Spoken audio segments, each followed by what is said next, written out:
రేపటి నుంచి కాళేశ్వరం కమిషన్ బహిరంగ విచారణ మళ్లీ మొదలు కానుంది. రేపు కమిషన్ ముందు 7 సిఈ స్థాయి ఇంజనీర్లు హాజరు కానున్నారు. ఇందులో రీసెర్చ్ ఇంజనీర్లు, అడ్మినిస్ట్రేటివ్ అధికారులు ఉన్నారు. గత నెలలో 15 మందికి పైగా విచారించింది కమిషన్. రేపటి నుంచి మరో 25 మందికి పైగా ఎంక్వైరీ చేయనున్నట్లు తెలుస్తోంది. అఫిడవిట్ దాఖలు చేసిన అందరినీ కమిషన్ విచారణ చేయనున్నట్లు సమాచారం. కమిషన్ అడిగిన లాయర్ను ఇవ్వడానికి సర్కారు ఓకే చెప్పింది.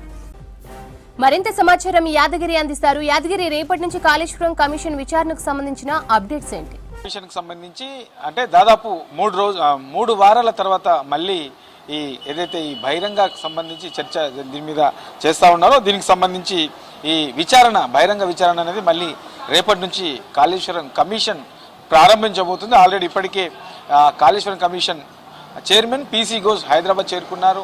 ఇవాళ బీఆర్కే భవన్లో ఉన్నటువంటి ఆఫీసులో రేపటి నుంచి ఇంకా ఎవరెవరిని ఎప్పుడు పిలవాలి ఏంటి అనే దాని మీద ఆల్రెడీ దీని మీద ఒక షెడ్యూల్ కూడా తయారు చేశారు. ఇక రేపటి నుంచి పూర్తి స్థాయిలో మళ్ళీ ఈ ఓపెన్ హౌస్ ద్వారా ఏదైతే ఈ క్రాస్ ఎగ్జామింగ్ చేస్తున్నారో ఈ క్రాస్ ఎగ్జామింగ్ అనేది రేపటి నుంచి మళ్ళీ ప్రారంభించబోతున్నారు. అయితే రేపు 3 వారాల తర్వాత మళ్ళీ రేపు స్టార్ట్ అవుతుంది. రేపు మొత్తం 7 మంది ఇంజనీర్లను 7 ఇంజనీర్లను రేపు ఉదయం నుంచి సాయంత్రం వరకు కూడా కమిషన్ ఏదైతే క్రాస్ ఎగ్జామింగ్ ఉంటుందో ఈ క్రాస్ ఎగ్జామింగ్ చేయబోతుంది. అయితే రేపు వచ్చే అధికారులలో కొంత ఏదైతే ఈ ఇంజనీర్లు ఉన్నారు, ఇంజనీర్లు అంటే ఇప్పుడు ఈ సిఈ స్థాయి అధికారులు, తర్వాత ఈ వీటితో పాటు ఈ దాంట్లో అడ్మినిస్ట్రేషన్ సైడ్ ఉన్న అధికారులు, తర్వాత ఈ రీసెర్చ్ ఇంజనీర్లు, ఈ పరిశోధకు సంబంధించినటువంటి ఇంజనీర్ల కొంత కీలకమైనటువంటి అధికారులే ఉన్నారు. రేపు మొత్తం 7 ఇంజనీర్లకు సంబంధించినటువంటి 7 వివిధ విభాగాల్లో ఉండే 7 ఇంజనీర్లను రేపు కమిషన్ పిలుస్తుంది. కమిషన్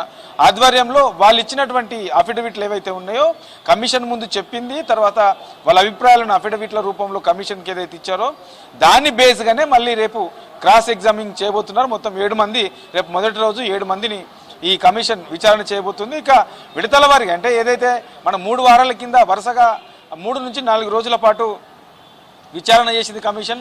అప్పుడు దాదాపు 15 మందికి పైగా అందులో విచారణ చేశారు. తర్వాత ఇక రేపటి నుంచి ఈ విచారణ మళ్ళీ ప్రారంభం అవుతుంది కాబట్టి రేపు 7 విచారణ చేయబోతున్నారు. అట్లా మొత్తం అఫిడవిట్లు ఎంతమంది అయితే ఇచ్చారో ఈ కమిషన్ ముందు ఈ కాళేశ్వరం, అన్నారం, మేడిగడ్డ, సుందిల్లా ఈ 3 బ్యారేజీలకు సంబంధించి అభిప్రాయాలు, తర్వాత అందులో ఇన్వాల్వ్ అయిన వాళ్ళు, తర్వాత బ్యారేజీలను నిర్మాణం చేపట్టిన వాళ్ళు, ఇట్లా తర్వాత అప్పటి ప్రభుత్వంలో ఉన్నటువంటి ఈ ఇరిగేషన్ డిపార్ట్మెంటు, తర్వాత ఈ కాళేశ్వరం ప్రాజెక్టు నిర్మాణానికి సంబంధించి ఎవరెవరైతే దీంట్లో సంబంధించి ఉంటారో, ఎవరెవరైతే ఈ డిపార్ట్మెంట్కి సంబంధించి పనిచేశారో వాళ్ళందరినీ కూడా, ఆ అధికారులందరినీ కూడా పిలిచే అవకాశం ఉంటుంది. రేపు మొదటి రోజు 7 మందిని పిలుస్తున్నారు. ఆ తర్వాత మిగతా వాళ్ళందరినీ కూడా ఈ విచారణకు ప్రతిరోజు పిలిచే అవకాశం ఉంటుంది. దాదాపు వారం రోజుల పాటు మళ్ళీ విచారణ కొనసాగే అవకాశం ఉంటుంది. ఈ వారం రోజుల్లో కూడా మిగతా ఆల్రెడీ ఇప్పటికే 15 మందిని విచారణ చేశారు కాబట్టి ఇక మిగతా ఎంతమంది ఉన్నారో అంతమందిని విచారణ చేసి వాళ్ళ అభిప్రాయాలు కూడా తీసుకునే అవకాశం ఉంటుంది. వీళ్ళందరూ కూడా ఏదైతే అఫిడవిట్లు ఉన్నాయో ఈ అఫిడవిట్లో వాళ్ళు ఏం చెప్పారు, తర్వాత ఈ క్రాస్ ఎగ్జామింగ్లో ఏం చెప్తున్నారు, సో ఈ రెండింటి మధ్యలో మళ్ళీ ఏమైనా వ్యత్యాసం ఉంటే మళ్ళీ ఇంకెవరినైనా ఫర్దర్గా పిలవాల్సిన అవసరం వస్తే వాళ్ళని కూడా పిలిచే అవకాశం ఉంటుంది. కాబట్టి సో ఇక రేపటి నుంచి మళ్ళీ పూర్తి స్థాయిలో ఈ ఓపెన్ హౌస్ ద్వారా మళ్ళీ ఈ కాళేశ్వరం కమిషన్ విచారణ చేపట్టబోతుంది. ఈసారి గతంతో పోల్చుకుంటే ఈసారి కొంత సీనియర్ అధికారులు కూడా ఈ విచారణకు వచ్చే అవకాశం ఉంటుంది. వీటితో పాటు ఐఏఎస్ అధికారులు కూడా, తర్వాత రిటైర్డ్ ఐఏఎస్ అధికారులు కూడా ఈ విచారణకు వచ్చే అవకాశం ఉంటుంది. వీళ్ళు చెప్పే ఏదైతే వీళ్ళు చెప్తారో కమిషన్ ముందు వీళ్ళు చెప్తారో అఫిడవిట్లో వీళ్ళ అభిప్రాయాలను చెప్పారో, సో దాన్ని బేస్ చేసుకొని అవసరమైతే గత ప్రభుత్వంలో ఉన్నటువంటి కొంతమంది పాలకులను కూడా పిలిచే అవకాశం అయితే కనబడతా ఉన్నది. ఇక వీళ్ళందరినీ కూడా ఇప్పుడు ఓపెన్ హౌస్ ద్వారా విచారించిన తర్వాత మిగతా ఏదైతే ఆ గత బీఆర్ఎస్ హయాంలో ఉన్నటువంటి నేతలను కూడా కొంతమందిని పిలిచి విచారణ చేసే అవకాశం ఉంటుంది. ఇక ఈ మధ్య కాలంలోనూ దీనికి అక్టోబర్ 31 అంటే 2 నెలల పాటు గడువును పొడిగించారు కాబట్టి ఈ 2 నెలల పాటు కూడా పూర్తి స్థాయిలో విచారించి తర్వాత ఇంకెవరినన్నా విచారణకు పిలవాల్సిన అవసరం ఉంటే వాళ్ళని పిలిచి ఆ తర్వాత ఈ విజిలెన్స్ రిపోర్ట్కి సంబంధించి ఇప్పటికే ఈ విజిలెన్స్ రిపోర్టు కావాలని చెప్పేసి ప్రభుత్వానికి కోరింది కాబట్టి ఈ రోజు లేదంటే ఈ 2-3 రోజులలోనే ఈ విజిలెన్స్ రిపోర్టు కూడా కమిషన్కు చేరుతుంది. కాబట్టి ఆ విజిలెన్స్ రిపోర్ట్లో ఏముంది ఉంది, అందులో చేర్చింది ఏంటి, వాళ్ళు తేల్చింది ఏంటి, తర్వాత ఈ అఫిడవిట్ రూపంలో ఇప్పటి వరకు చేసినటువంటి ఈ విచారణలో ఈ అఫిడవిట్ రూపంలో ఇంతమంది కూడా ఏం చేశారు, ఈ ఇంజనీర్లు ఏమి ఇచ్చారు, తర్వాత